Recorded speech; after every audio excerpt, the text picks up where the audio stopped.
Here's how to blur the lines between the minor pentatonic scales and start unlocking your fretboard.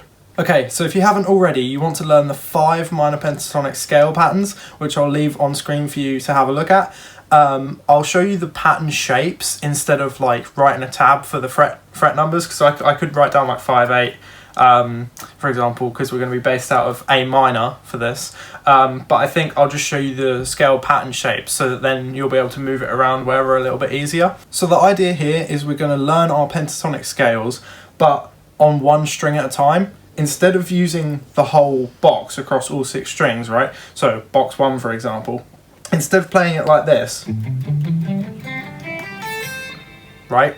Instead of doing that for each box and staying within the lines, what we're going to do is we're going to start joining all of these patterns together to start unlocking the whole fretboard for you instead of just chunks at a time.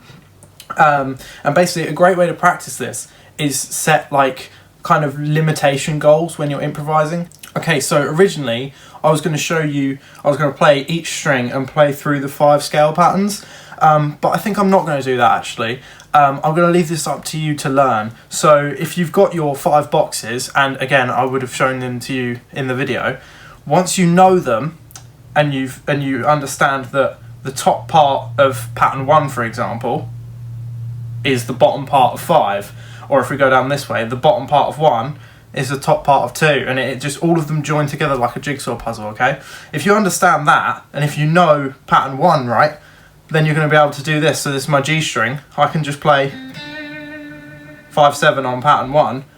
I know that I can then play this. I'm now in box 2, right? And then I can keep going. Here's the next note in pattern 3, because it goes... That's my scale shape. And then 4, the note would be here. And then 5 goes like this, and then back to 1 again.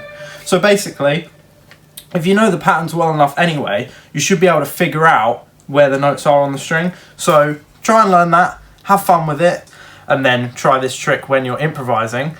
You can do 1 string at a time per day, for example. And then another cool thing that you can do that with the boxes as well. So if you do both, you're really going to find that, okay, so one day I've limited myself to only pattern 1, and one day I've limited myself to only 1 string, and then, you know, at the end it will come together, and then try and solo using everything. You'll start to come up with more and more ideas that way. So basically, yeah, it's just a way to help you to, you know, improvise more and unlock this fretboard instead of being stuck in the boxes. So yeah, hope that helps.